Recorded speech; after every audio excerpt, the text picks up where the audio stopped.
বহুদিন ধরে ঠান্ডা লাগার সমস্যায় ভুগছেন। একবার যদি কাশি শুরু হয় আপনি ভয় পেয়ে যাচ্ছেন, কি হবে, কাশিটা তো এখন 1 মাস ধরে টানবে। এরকমটা যদি আপনার সঙ্গে হয়ে থাকে তাহলে এই ভিডিওটি শেষ অবধি দেখুন, প্রপার সলিউশন, প্রপার গাইডলাইন পাবেন। নর্মালি শুরু হয়েছিল একটা সিম্পল ঠান্ডা লাগার সমস্যা দিয়ে। ঠান্ডা লাগলো, আপনি ডাক্তারের কাছে গেলেন, সিম্পল জ্বর সর্দি কাশির ওষুধ চললো, জ্বর সর্দি কমে গেল, কিন্তু কাশিটা স্টে করে গেল। আরও ডাক্তার চেঞ্জ করলেন, কাশির বিভিন্ন ধরনের সিরাপ চললো, কিন্তু কাশি কিছু দিনের জন্য কম থাকছে, আবার রিল্যাপস করছে বারবার। স্পেশালি যখন হালকা ওয়েদার চেঞ্জ হচ্ছে, একটু ফ্রিজের জল খেয়ে নিচ্ছেন, একটু এসিতে যাচ্ছেন, একটু পলিউটেড জায়গায় যাচ্ছেন। হ্যাঁ, এরকম সমস্যা একদিনে তৈরি হয় না, তৈরি হয় দীর্ঘদিন ধরে।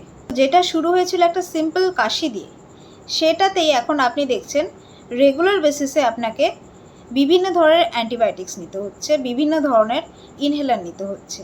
অ্যান্টিবায়োটিক্স ইনহেলার একটা টাইমের পরে গিয়ে আর সেভাবে রেজাল্ট দিচ্ছে না, ফলে আপনাকে আপনার ডাক্তার স্টেরয়েডসের উপরে রাখছেন। আর এই স্টেরয়েড যতক্ষণ নিচ্ছেন ততক্ষণ ভালো থাকছেন, যখনই ওষুধ ছেড়ে দিচ্ছেন 2-1 দিনের জন্য তখনই সিমটমস আরও ভায়োলেন্ট আকারে ফিরে আসছে। আপনি চাইছেন প্রপার ট্রিটমেন্ট, যাতে আপনাকে আর কোনো রকম ওষুধের উপর ডিপেন্ডেন্ট না হয়ে থাকতে হয়।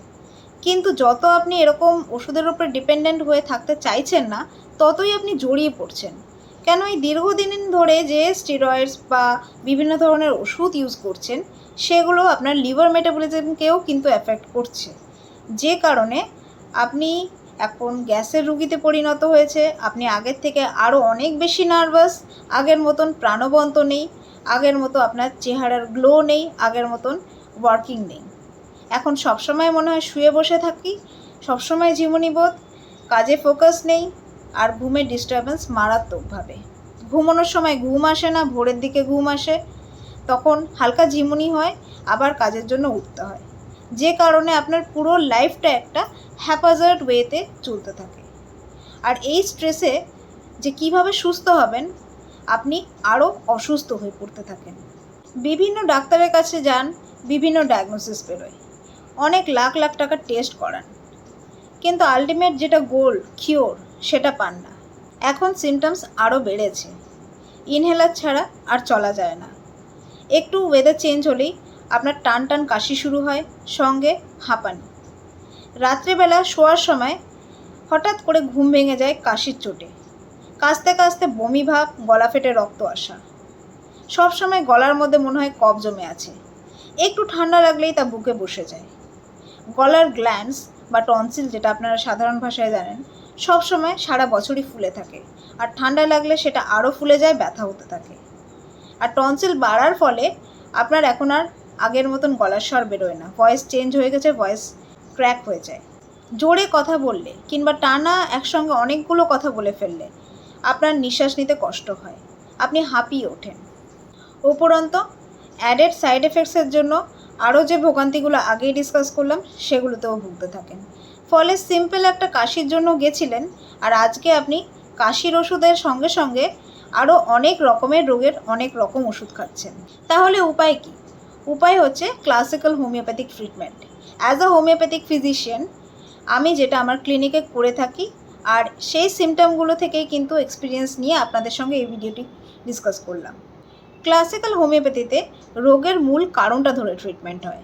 অ্যাজ আ হোমিওপ্যাথিক ফিজিশিয়ান আমি পেশেন্টের রোগের মূল কারণটা খুঁজে বের করি, সেটার অনুযায়ী ট্রিটমেন্ট চলে, আর যে কারণে রোগী পুরোপুরি গোড়া থেকে সুস্থ হয়ে ওঠেন। আর যে সিমটমগুলি হচ্ছে সেগুলো অটোমেটিক্যালি কমতে শুরু হয়। একটা টাইমের পরে যখন ট্রিটমেন্ট কমপ্লিট হয়ে যায়, রোগী পুরোপুরি ওষুধমুক্ত সুস্থ স্বাভাবিক জীবনযাপন করতে পারেন। এবারে হোমিওপ্যাথিতে কতদিনে সারে, এই ব্যাপারটা অনেকের সংশয় আছে। যারা ফ্রেশ কেস, যারা সেভাবে কোনো রকম ওষুধের অ্যাবিউজ করে আসেননি, তাদের ক্ষেত্রে খুব অল্প সময় সেরে ওঠেন। আর যারা প্রচুর অ্যাবিউজ করে এসছেন, তাদের ক্ষেত্রে অবভিয়াসলি ওষুধের কমপ্লিকেশনস কাটিয়ে আমাদেরকে ওষুধ কাজ করাতে হয়, যে কারণে টাইম একটু বেশি লাগে। কিন্তু যারা সিভিয়ার প্যাথোলজিক্যাল ড্যামেজ করে এসছেন, যেরকম সিওপিডির কেসে লাংসের কিছু পার্ট যদি অকেজো হয়ে পড়ে, সেই জায়গাগুলোতে সে অকেজো পার্টকে আর রিকভার করা পসিবল হয় না। যে পার্ট ভালো আছে সেই পার্টকে আমরা আবার রিভাইভ করে সুন্দরভাবে তাকে একটা সুস্থ স্বাভাবিক জীবনে ফিরিয়ে নিয়ে যেতে পারি।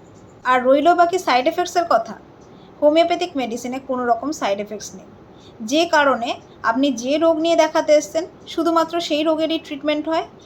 আদার সাইড এফেক্টের জন্য আরও 5টা রোগ যে অ্যাড হবে সেই ভয় কিন্তু নেই। ইনফরমেশন পেলেন, সুস্থ হওয়ার চাবিকাঠি আপনার হাতের মুঠোয়। তাই স্টেপ আজই নিন, আর দেরি করেন না, কারণ স্বাস্থ্যই সম্পদ। অবশ্যই এই ভিডিওটি প্রচুর মাত্রায় শেয়ার করুন আপনার ফ্রেন্ডস রিলেটিভসদের মধ্যে, তাদেরকে সতর্ক করার জন্য। বিশদে যদি কিছু জানার হয় অবশ্যই স্ক্রিনে দেওয়া ডিটেলসে কন্ট্যাক্ট করতে পারেন। নমস্কার।